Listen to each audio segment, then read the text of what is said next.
Hello and welcome to Hopeful Conversations. I'm Vicky Montague, and today I'm joined by a lovely friend called Karen Stanley. And Karen I've known for a few years. I started doing some volunteering for a conference that Karen helps out at. And I got to know you. Actually, I think I got to know you before that through a Little Peace of Mind. Anyway. However I got to know you. But there's one thing I didn't know about you. And a couple of weeks ago, Karen reached out to me to congratulate me or to say good luck with the new online course that I'm about to launch in a few weeks' time on gut health. And she said, that's fantastic you're doing that, because I had huge problems, having tests and not being able to eat and drink certain things. And I never knew that about you. And I was curious because you then said you don't have any problems at all now. And so, given the title of the podcast, Hopeful Conversations, I thought that sounded pretty hopeful for anybody who was currently struggling with restrictions to their food or drink, or going through numerous tests for gut health related issues, I guess. So I don't know whether you can, I know you kind of said it was a long time ago and you're kind of not, you're not really sure what's happened, but I just thought, well, why not get you along and let's just explore what's, where you were and where you're at now and what happened in between. So I don't know, I'll hand over to you and see where we go. Okay, so it was a long time ago. I was fairly newly married, lived in Germany. I was okay one day and the next I wasn't. I remember the night I became ill. We'd been out to a karaoke night and I'd been dragged up on stage to sing, which really wasn't my thing. I was absolutely terrified. And I'd had a couple of drinks, but nothing excessive. And that night, I woke up in the middle of the night in absolute agony, feeling sick. I wasn't sick, I just felt horrible. Mm-hmm.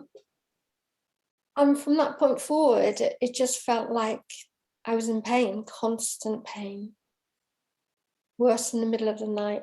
I woke up because I needed the loo, a bathroom, or anything. There was this gnawing pain, like my stomach was eating itself.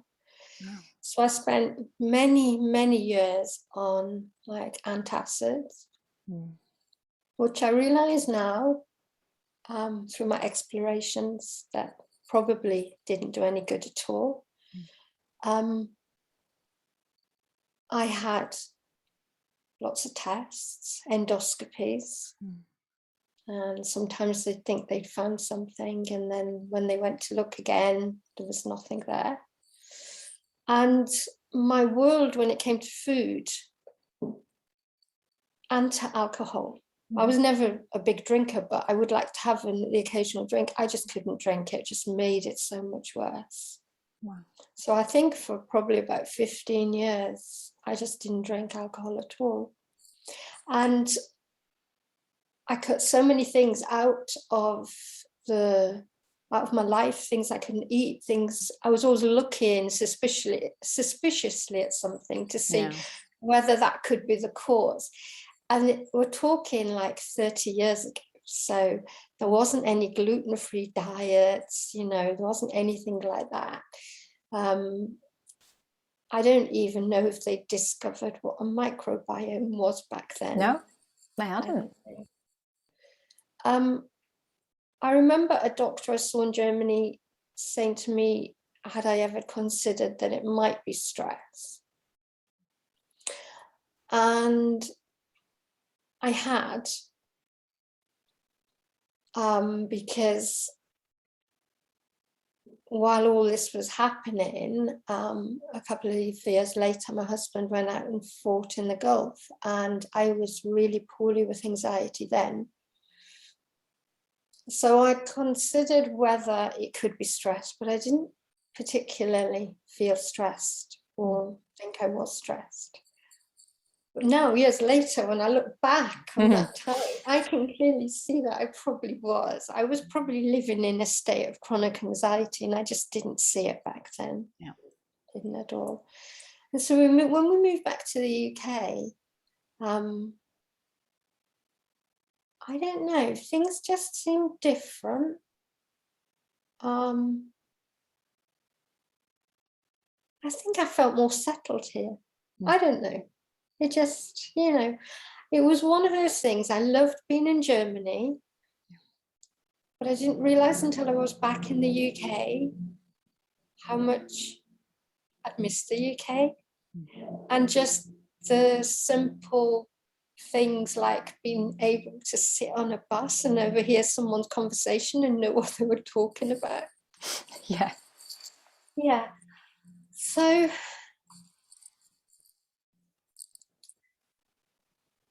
I guess at some stage I became more relaxed about the world. And I think that was partly to do with learning about the mind. So 20 odd years ago, I trained to become a hypnotherapist because I was interested in the mind. So I learned about the mind and the unconscious, not in a three principles sort of way. But, I learned about relaxation. I learned how to relax. I think I became quite addicted to it. And at some stage, some of the symptoms must have just dropped away because I started to have the occasional glass of alcohol again. I found I could eat almost anything. There wasn't anything that was off limits anymore. And I was thinking about this the other night. We used to go skiing in Germany every year, and I remember going out for a meal, and if it was past a certain time at night, I would spend the whole night sat up, not being able to lie down because I would just feel so sick with a heavy meal, especially with German stodgy food. And at some stage that stopped happening. And I remember saying something to someone a few weeks ago about going out for a meal, and they were saying they couldn't eat past a certain time at night. And I was like, oh, I could get up in the middle of the night and eat a meal and go back to sleep. It wouldn't bother me. So I just realized all these things had changed without me doing anything, actually. And it was probably partly the acceptance of, well, it's just how it is for me, that maybe just allowed it all just to stop and my stomach to heal. And I really can eat anything.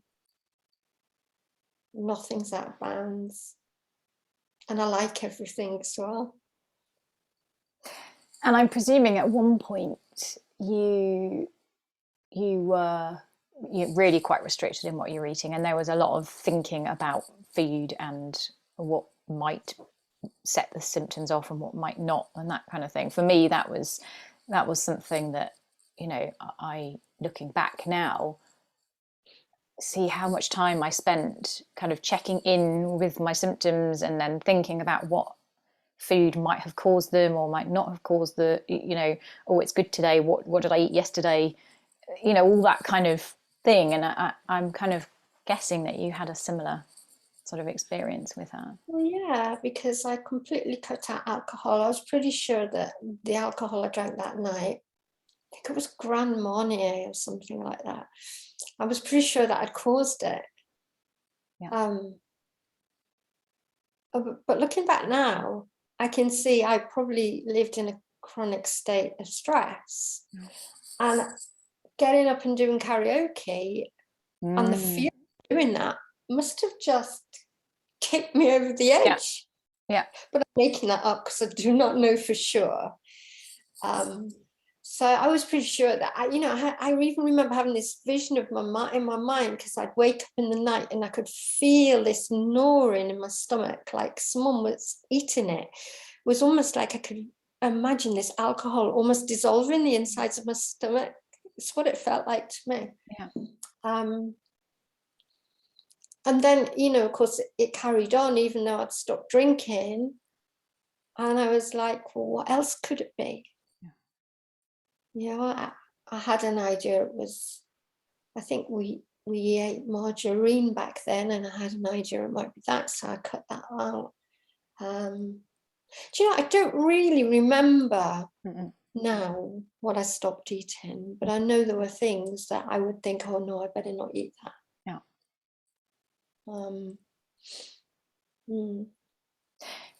I think it's really fascinating how the mind works and how it's always seeking answers. So when something like that happens and it's actually we've no idea what caused it, it's just happening, but our mind has this, it's like a meaning seeking missile. It wants to make meaning out of everything, wants to make up reasons for things, and that sort of grabbing, oh, it must be alcohol, oh no, it's not alcohol because it's still bad and I'm not having that alcohol, so what else could it be? With in my experience and all the people that I've worked with who have got issues with their gut, it's exactly the same. That desire to, the mind's desire to attribute symptoms to something out in the world, out there. And what I'm hearing from you is that now, looking back, you can see that happened, and you kind of followed that mind, and went along with it, took feeds out, but didn't really notice any difference. But the big difference came, a big shift came with a sort of a relaxation, unbeknownst to you probably, of moving back to the UK and just, like you say, you weren't even aware that you were in any level of stress. No. But I'd love to know more about what you kind of have found out through your hypnotherapy training and everything else about the mind, and how that has an impact on the body, because I just find this area so fascinating. Well, mind body, I'm not going to say connection, because I don't even know if it is a connection. It's one and the same, maybe, who knows, eh? Yeah. But over the years, I've come into contact with people that have almost embodied, not almost, they have embodied what they think. I'll give you some examples. I know someone who I remember when I was growing up saying about someone else, I don't want to hear it. I just don't want to hear it anymore. Like that, constantly, I don't want to hear it. They're now mostly deaf, very hard of hearing. Okay. Somebody else who used to describe to me their daughter as driving them around the twist, they now suffer from the most horrible, horrible vertigo. And yet someone else that I know that is quite close to me, he will constantly say, that really sticks in my throat if something doesn't, and he's developed this feeling that something is stuck in his throat. Wow. Yeah, and I'm sure I could go on. Yeah. But it's a sort of thing that I see every day. So I realize the power of the words that we say and the thoughts that we think, and how they don't need to be taken so serious. Life doesn't need to be taken so seriously.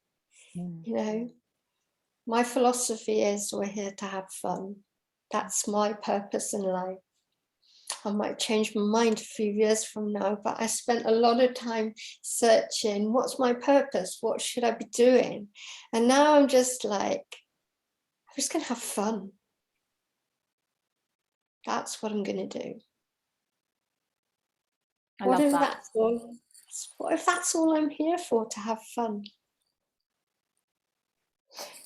And I guess, you know, someone listening that's really in the depths of, you know, health struggles of whatever sort, I'll be like, yeah, great, that's fine, but I can't have fun because I can't even leave the house. I have to be near a toilet. I can't eat any of the things that I want to eat. I can't, you know, go to a friend's house and have a meal. I can't eat in a restaurant. You know, I know so many people who have exactly that. And hearing you say, well, life's just about having fun. I can hear the objections to that. I guess so, yes. But, you know, we all have the ability to have fun. Doesn't matter how bad we're feeling, we can still laugh, we can still smile, we can still look out of the window and see the beauty all around us, you know. And I guess I've been where some of those people are now. I mean, yeah, I'm human. I get pissed off, I get fed up. But I have this ability now because I understand to just step back and think, I might choose to go and do something else instead, you know. I might give my husband a hug or have a bath or read a book or I don't know. I believe we have choices. Certainly that's how it seems to me, that I have a choice. I can sit and feel horrible, or I can go and do something that I might enjoy doing. It might not be my first choice, but I can do something. Yeah, I think for me, what was a game changer was realizing that I didn't have to believe everything that was going on in my mind. You know, from a young child, I was very aware of my thinking. I was very aware that there was this sort of endless chatter going on. And I actually didn't tell anybody about it because I thought that I was possibly mad. Nobody had ever spoken to me about the fact that there was a voice in our heads. And the only time that I heard anyone talk about that was with regards to someone who was mentally unwell. So I just kept quiet about it. I never ever shared it with anybody. And it was only, 4 years ago when I came across this understanding that I share in my work and that you share in yours, called the 3 principles, that I realized that that was the same for everybody. Like that we all have that. And it's thinking, it's our mind doing its thing, interpreting the world out there. Yeah. And that I didn't have to take it seriously, that it was something, I liken it to, you know, like we're born with a radio playing. That there's this, you know, ongoing kind of narrative that's just playing there. But that I don't have to sit down and listen to it. I don't have to believe it. You know, it's like I can have one ear on it, but I don't have to follow it. I can do something else. I can question it. Like okay, so it looks like I'm really suffering. It looks like I can't eat these foods. Is that really true? Or is that just a mind trying to work out what's going on? That was just such a game changer for me. Yeah. I think I was the same. I think I noticed that voice in my head at a young age too. And remember thinking or wondering if I had sort of a mental illness, schizophrenia, because I heard a voice in my head. And I remember a client once saying to me that she had a voice in her head and she was going to go and speak to the doctor about it. And I was like, no, don't do that. You don't need to tell the doctor. Everybody has a voice in their head. Yeah. And then a little while later, seeing some guy walking down the street, ranting to himself and thinking, he's talking to that voice in his head. That's all he's doing. The only difference between him and me is that mine's a quiet voice or a loud voice in my head sometimes. I'm not verbalizing it. He was verbalizing it. And then, I remember reading a book, and it's only a couple of years ago. I think it was The Untethered Soul, but I'm not 100% sure. And he talks about the flatmate. I love that book. I love that too. And the idea that you could personify this voice and take it out and put it on the sofa next to you, and if it was having the same conversation there next to you, you wouldn't pay any attention. You'd walk away and leave it. You'd kick it out. When it's inside here, you feel like compelled to listen to it and act on what it's saying. Yeah. I don't know, it just makes me chuckle. It always makes me chuckle. That I love that book. The first chapter is just literally pick it up and just go, oh yes, all of it, everything, talking about this ongoing narrative in the mind, and how I think what he points out is, some people will say, I don't know what you're talking, like, I don't know what you're talking about. And he's like, yeah, that voice that just said, I don't know what you're talking about, that's the voice that I'm talking about. It's like, many people are so completely unconscious of it. They're just literally following it without even knowing that it's there in existence. And that's, I guess that's the sort of first part, is to realize that there's this part of us that is constantly trying to make meaning. So the first part is actually hearing it, being aware of it. And then the second trick is to see that none of it needs to be taken seriously. I think I was studying hypnotherapy when I realized that the voice in my head wasn't a particularly critical voice. Because you can read books and you can hear people talk about how in our head we're putting ourselves down, like, oh, I can't do that, I'll be useless at that, I'll be this, I'll be that. And while I was training to be a hypnotherapist, I realized actually the voice in my head, even though it was there, it wasn't particularly unkind about me. It might be unkind about other people, but it wasn't unkind about me. It was I was quite kind to myself.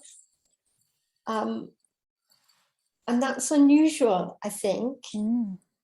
Certainly from, people I talk to and work with, that voice in their head will tell them that they're pretty useless and can't do anything. I had fortuitously, it didn't happen to me.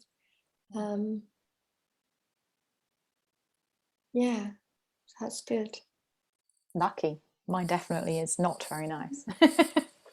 Really? Oh yeah.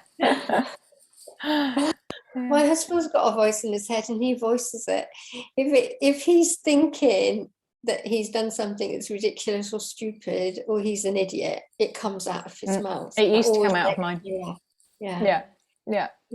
And that started me being very aware of it, I think, because I started to see, it was actually when it comes out and you kind of hear it outside, you realize how horrid it is. And then I realized that my mum did it. She would say how stupid she was if she did something, or she still does actually. But it started to, I started to kind of go, oh, what was that? That's weird. Why would I believe that? That's horrible. And like you say, it's almost like then there's the choice that comes in, just to see, that's just something I don't need to listen to anymore. Yeah, I tell you what I notice with my clients, it fascinates me how they can be so unkind to themselves and they wouldn't be like that with anyone else. No. So someone else in exactly the same situation will get so much love and compassion from them. Yeah. They're in that situation and all they do is beat themselves up. Yeah. It's fascinating, isn't it? And that, and I think that, going back to the stress thing and the sort of gut issues, even that is a level of stress. If we are constantly believing, following whatever those put down kind of thoughts, you're useless, you're hopeless, you don't bother trying to do that because it's never going to work, no one likes you, that in itself has a real tightness to it, that it seems to me that would be sufficient over years and years of believing that to create not a full-blown kind of fight or flight situation, but a fear sort of constriction. Yeah, just an underlying constant chronic not even recognized as anxiety, just which creates all sorts of chemicals in your body that becomes your baseline. And go on. I was going to say, and the only other thing I've done over the years, but not as a ritual, I want to say consistently, but I don't really know what that means. But every now and again, if I feel I'm challenged by something, I'll do energy work, because that's what I do. That's part of what I do with clients, recognizing patterns, shifting energy, moving things. So we hold trauma in the body. That's my belief. I don't know if it's true, but my belief is that we can hold trauma in the body. And when I say trauma, it doesn't have to be something that someone would say was hugely traumatic, like losing someone at an early age, or being abused or raped. For a small child, it can be something like breaking a plastic bracelet or dropping a packet of sweets. And I feel like sometimes that energy gets stuck in our mind body. So part of the work I do with people is shifting things. It makes a big difference to sometimes patterns that they've had for as long as they can remember just drop away. They become aware of things. So and somebody I know who's very dear to me has said to me, you do know you don't need to do any of that. You just need to sit with that person. And sometimes I really see that, how that the presence of being there for someone is transformational. Sometimes I really, truly see that. And then at other times, it seems like there's got to be something more. And I guess some of that's my expectation, but it's also someone else's expectation as well. If somebody comes to me because they want me to do some hypnotherapy with them, or they want me to do some energy healing, that's what I do.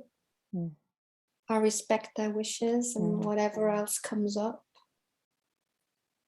So when someone truly believes something's going to work for them, even if it's a placebo, that belief is there, and it's so powerful. Which again goes back to the mind and the body, and that being one, that if we believe something is going to work, the chances are it will. And there's obviously loads of studies on that show that. If we believe that, going back to feed, if we believe that certain feeds are creating our symptoms, is it out of the realms of possibility that is being created because that's what we're thinking is going to happen? For me, I had a list of things that I couldn't eat, and there was physical reactions, like hives and stuff. So to me, it seemed pretty clear. If I have that happens. But but how much of that was down to my pre-thinking this is going to happen when I eat this thing, and putting myself, not intentionally obviously, but then there being that constriction again, that fear, that fight or flight response, which in itself redirects blood away from the gut. Therefore the gut is unable to digest and work as it should, because that's what happens when we're in fight or flight. I just find it so fascinating. The whole topic is just, and who knows? I don't know. I've had a few clients in the past that have come to me because they wanted to change their eating habits. Like some guy that he just couldn't eat salad, and he wanted to be able to eat salad. And that, a session of hypnotherapy, and it was like his most favorite thing in the world. Wow. I've had people that haven't been able to eat fish because it made them vomit, and a session of hypnotherapy and gone. Wow. So, the mind's powerful. We get these little beliefs, they're like stuck there, aren't they? And if we can sometimes just become aware of them, just the awareness of them just makes them go poof.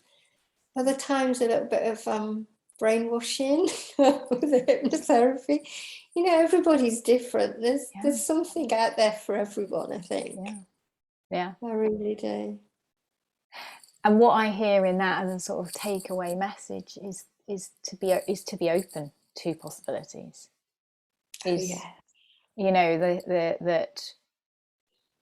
That the unknown, to be able to say I don't know, is so hugely powerful, because it releases those things that we think we know, and puts us into a kind of healing open space.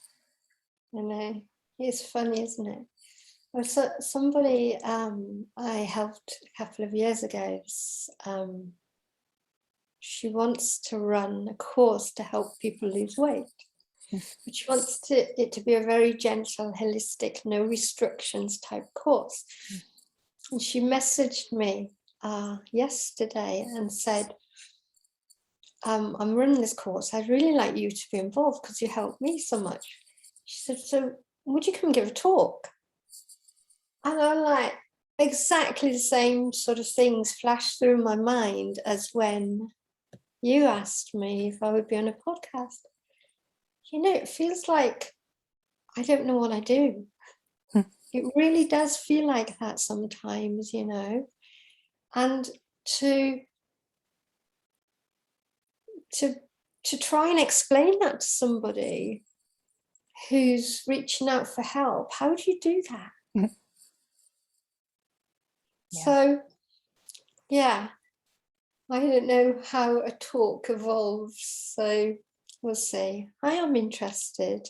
I'm interested in exploring new things and being involved in new things. So I think I'll say yes. Yeah. Well, it's funny, isn't it? Because we have to have words.